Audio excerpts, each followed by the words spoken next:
Allah lah yang menciptakan 7 langit, dan seperti itu pula bumi.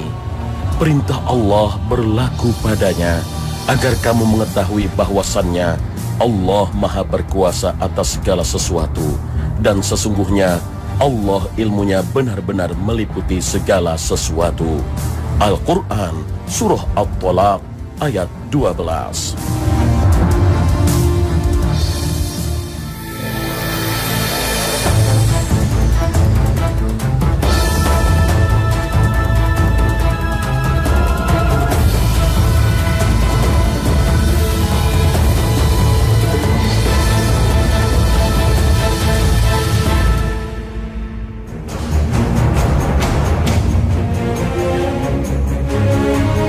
Assalamualaikum warahmatullahi wabarakatuh. Pagi ini, Khazanah kembali menyajikan kepada Anda embun-embun ilmu yang terpendam dalam luasnya Khazanah Islam.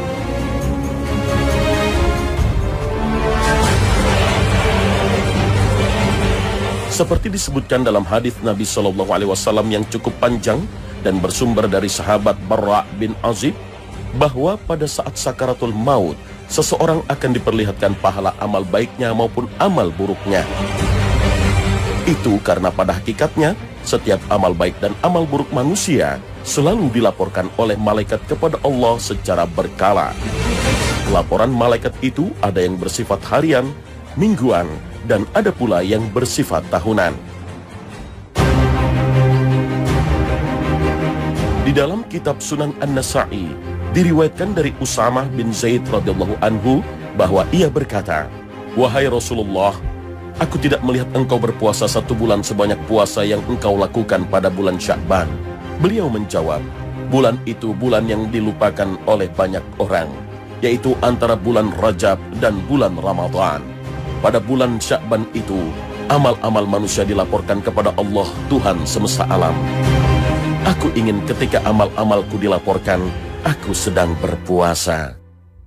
Itulah laporan amal manusia yang bersifat tahunan, yaitu pada bulan Sya'ban setiap tahun. Dalam riwayat lain disebutkan bahwa amal manusia juga dilaporkan oleh malaikat kepada Allah secara mingguan, yaitu pada hari Senin dan Kamis setiap pekan. Itulah sebabnya mengapa Rasulullah SAW membiasakan berpuasa sunnah pada hari Senin dan hari Kamis. Dalam hadis yang diriwayatkan oleh At-Tirmizi dari Abu Hurairah radhiyallahu anhu disebutkan bahwa Rasulullah SAW bersabda, "Amal-amal manusia dilaporkan kepada Allah pada hari Senin dan hari Kamis. Aku ingin ketika amalku dilaporkan, aku sedang berpuasa."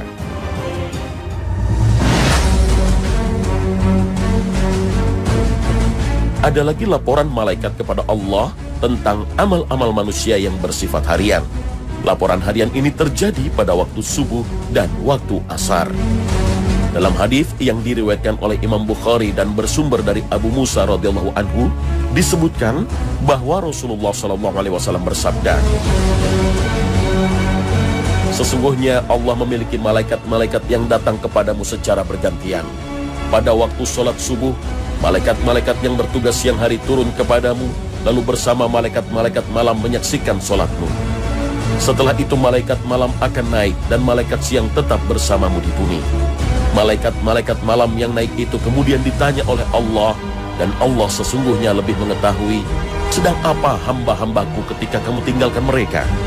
Malaikat menjawab, "Kami datang mereka sedang mengerjakan sholat, dan kami tinggalkan mereka juga ketika mereka sedang mengerjakan sholat."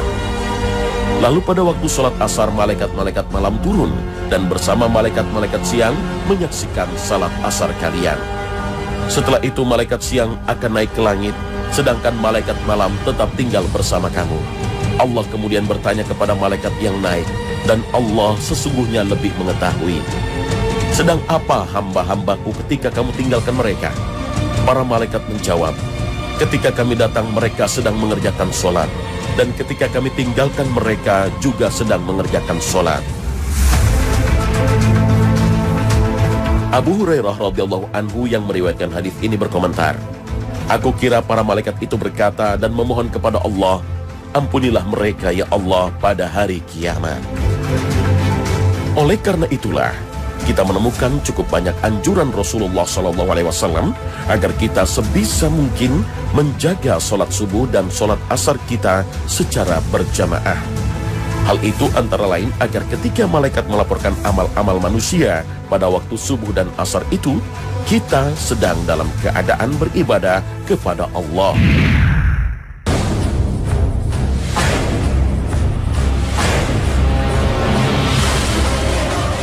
Pemirsa Khazanah, di dalam sejumlah riwayat hadis disebutkan bahwa amal manusia diangkat atau dinaikkan ke langit.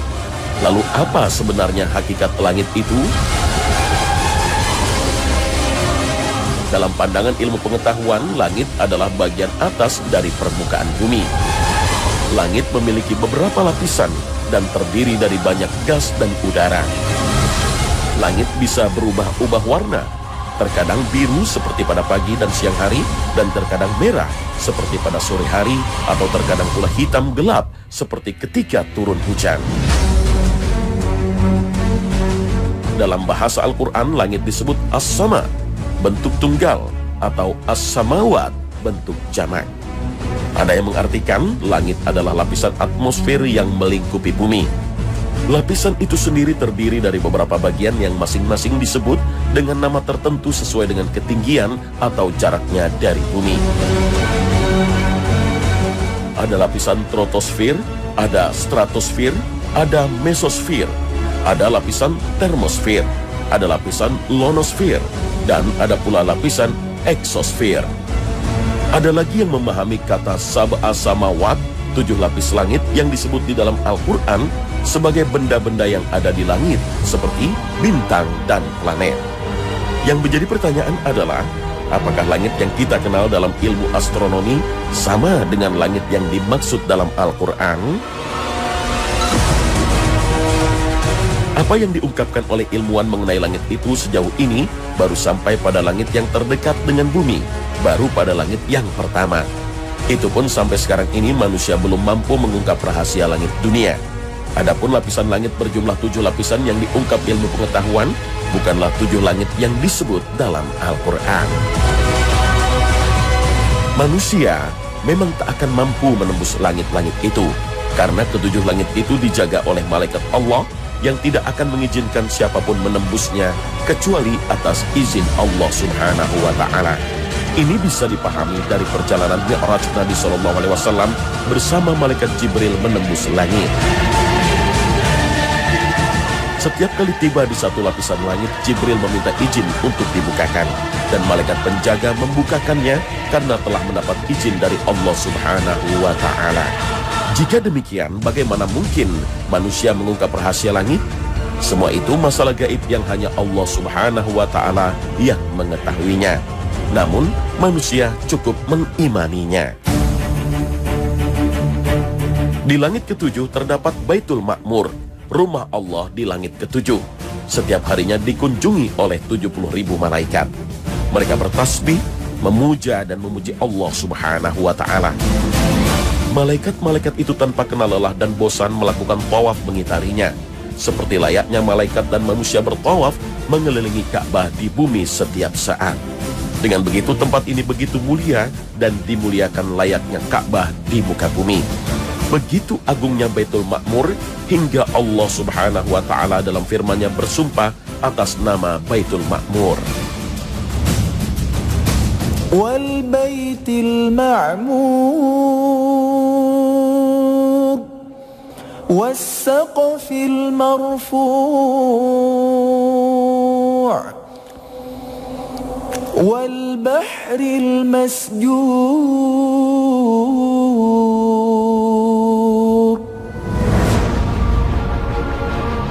Demi Baitul Ma'mur, demi atap yang ditinggikan langit, demi laut yang di dalam tanahnya ada api. Al-Quran Surah At-Tur ayat 4 hingga 6. Ibnu Katsir ketika menjelaskan tafsir ayat ini mengatakan, Baitul Ma'mur itu adalah Ka'bah bagi penghuni langit ke-7. Untuk itu Nabi Muhammad SAW melihat Nabi Ibrahim AS menyandarkan punggungnya di Baitul Ma'mur, karena beliau yang membangun Ka'bah di bumi dan balasan sejenis dengan amal. Letak Baitul Ma'mur ini sejajar tegak lurus dengan posisi Ka'bah di Masjidil Haram yang merupakan rumah Allah di bumi. Ini berdasarkan riwayat yang menyebutkan bahwa suatu ketika Ali bin Abi Thalib radhiyallahu anhu ditanya oleh seseorang, "Apakah Baitul Ma'mur itu?" Ali kemudian menjawab, "Ia adalah rumah ibadah, rumah Allah, layaknya Ka'bah di bumi yang letaknya tegak lurus di atas Ka'bah." At-Tabari menyebutkan riwayat yang mursal dari Qatadah. Ia mengatakan, sampai kepada kami informasi bahwa satu hari Nabi SAW pernah bersabda di hadapan para sahabatnya, "Tahukah kalian apa itu Baitul Ma'mur?" Para sahabat menjawab, "Allah dan Rasulnya yang paling tahu." Lalu beliau menjelaskan, Baitul Ma'mur adalah bangunan masjid di langit, tepat di bawahnya adalah Ka'bah. Andai masjid ini jatuh, dia akan jatuh di atas Ka'bah. Kemuliaan rumah itu bagi malaikat-malaikat penghuni langit bagaikan kemuliaan Ka'bah bagi penghuni bumi. Setiap hari tempat ini dikunjungi oleh 70.000 malaikat. Apabila mereka telah keluar, mereka tidak kembali lagi ke tempat itu. Karena kemuliaan itu, sebagian ulama menfatwakan larangan menamai bangunan apapun di bumi dengan nama Baitul Ma'mur. Sama halnya kemuliaan Masjidil Haram, sehingga tidak diperkenankan menamai masjid lain dengan nama Masjidil Haram.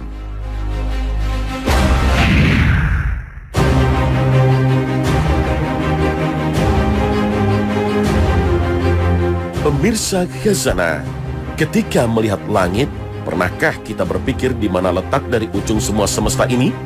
Tentu sulit untuk menjawabnya, karena yang seperti ini sudah di luar nalar. Bahkan semaju-majunya ilmu astronomi masih belum bisa memecahkan hal ini. Tapi dari berbagai sumber Al-Quran dan hadis Nabi SAW, semua semesta ini berujung pada satu lokasi yang sangat menakjubkan, Sidratul Muntaha. Lokasi paling tinggi di ujung dari semua semesta, lebih tepatnya bagian paling atas setelah langit ketujuh. Dari sejumlah sumber terpercaya, Sidratul Muntaha dijelaskan cukup jelas bagaimana bentuk dari tempat satu ini. Sebuah tempat yang berbentuk seperti pohon bidara, atau dalam bahasa Arabnya adalah sidrah. Detailnya seperti apa? Rasul tak mengatakan hal itu dengan cukup jelas. Hanya saja, beliau mengungkapkan jika tempat ini sangatlah indah. Rasul bersabda, "Ketika aku dimi'rajkan ke langit ketujuh, aku diajak ke Sidratul Muntaha. Ketika pohon ini diliputi perintah Allah, dia berubah. Tak ada seorang pun manusia yang mampu menggambarkannya karena sangat indah."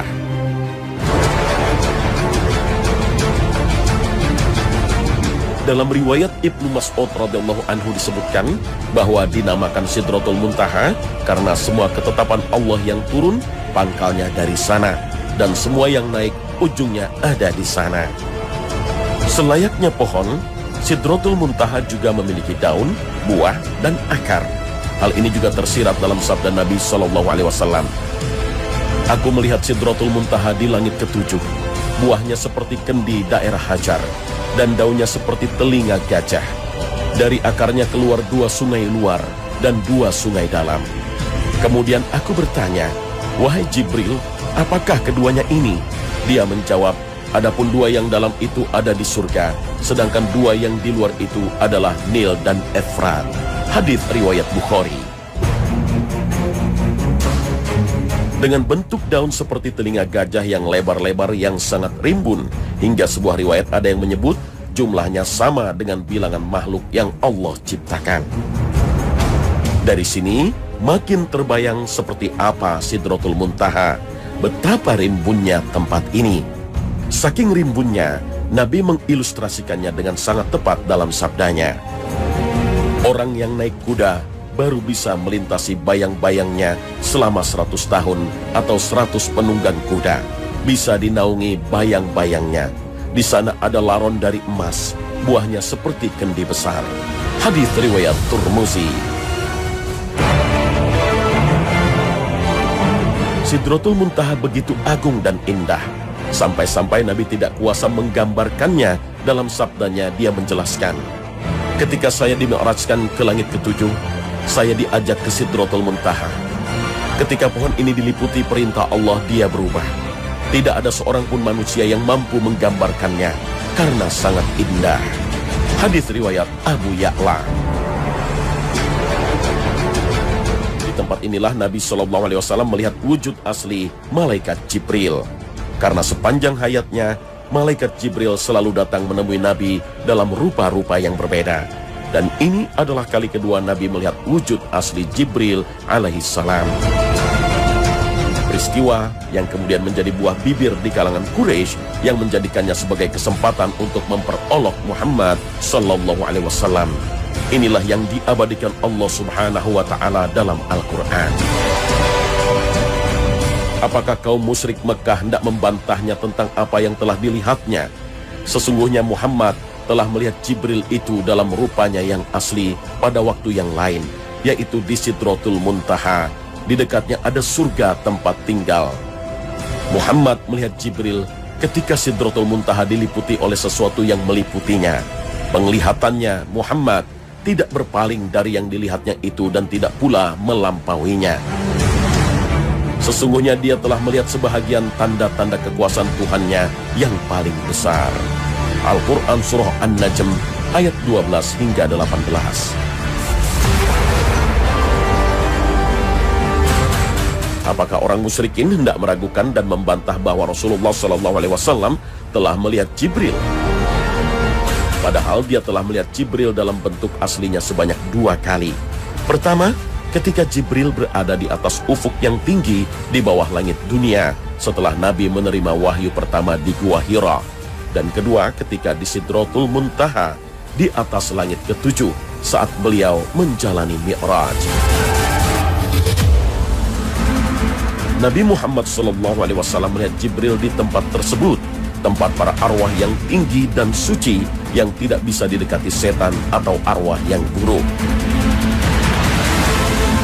Di dekat Sidratul Muntaha terdapat surga yang berisi seluruh puncak kenikmatan yang menjadi puncak angan-angan. Inilah yang menjadi dasar banyak ulama yang mengatakan surga berada di tempat yang sangat tinggi di atas langit ke-7. Ketika Sidratul Muntaha diliputi dengan ketetapan dari Allah, menjadi sesuatu yang sangat besar dan indah dengan gemerlap warna. Tidak ada yang bisa menggambarkan keindahannya dengan rinci kecuali Allah.